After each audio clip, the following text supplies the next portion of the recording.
సిట్కు లేఖ రాశారు కేంద్ర మంత్రి బండి సంజయ్ కుమారుడు బండి భగీరథ్. ఎల్లుండి విచారణకు హాజరవుతానని, కీలక ఆధారాలతో వస్తానని సిట్కు తెలిపారు. పోక్సో కేసులో విచారణకు పూర్తిగా సహకరిస్తానని లేఖలో పేర్కొన్నారు బండి భగీరథ్. ఈ మధ్యాహ్నం 2 గంటలకు పిఎస్కు రావాలని నిన్న భగీరథ్కు పోలీసులు నోటీసులు ఇచ్చారు. కానీ భగీరథ్ హాజరు కాలేదు.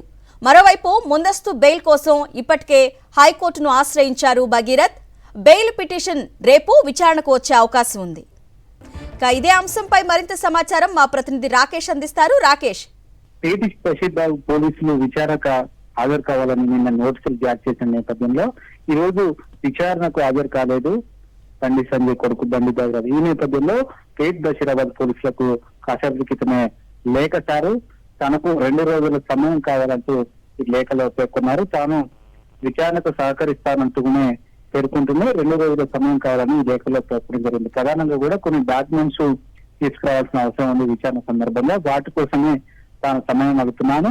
నిన్న మీరు నోటీసులు ఇచ్చినప్పటికీ తక్కువ సమయం ఇచ్చారు కాబట్టి నేను విచారణకి ఈ రోజు హాజరు కాలేదంటూ కూడా ఈ లేఖలో పేర్కొనడం జరిగింది. నిష్పక్షపాతంగా విచారణ జరగడం కోసం మాత్రమే తాను సమయం కోరుతున్నానని సంబంధించి తన కుటుంబాన్ని ఇబ్బంది పెట్టే ప్రయత్నం భాగంగా ఇదంతా జరుగుతున్న నేపథ్యంలో పూర్తి ఆధారాలతో తాను పోలీసుల ముందు విచారణ హాజరయ్యేందుకు సిద్ధంగా ఉన్నానంటూ కూడా ఈ లేఖలో పేర్కొనడం జరిగింది. అయితే లేఖ విషయంలో పోలీసులు ఏ విధంగా స్పందిస్తారని చూడాలి. ఎందుకంటే పోక్సో కేసు అనేది చాలా సీరియస్ గా తీసుకుంటారు పోలీసులు. ఈ నేపథ్యంలో ఎవరైతే ఆరోపణలు ఎదుర్కొంటున్నారో, ఎవరైతే ఈ కేసు ఎదుర్కొంటారో ఆ వ్యక్తి సమయం కోరినంత మాత్రాన పోలీసులు ఆ సమయం ఇస్తారా లేదని చూడాలి. ఇలాంటి కేసుల విషయంలో గతంలో ఎటు కూడా పోలీసులు సమయం ఇవ్వలేదు. అరెస్ట్ చేసిన తర్వాతనే మిగతా ప్రక్రియ చర్యలంతా కూడా పోలీసులు తీసుకున్న నేపథ్యంలో బండి భగీరథ్ విషయంలో ఏ విధంగా ముందుకు వెళ్తారనేది చూడాలి. ఎందుకంటే పొలిటికల్ గా మహిళా సంఘాల నుంచి కూడా తీవ్ర స్థాయిలో పోలీసులపై ఒత్తిడి ఉన్న నేపథ్యంలో ఈ లేఖ ఆధారంగా 2 రోజుల సమయం బండి భగీరథ్ ఇస్తారా లేకుంటే అరెస్ట్ చేస్తారనే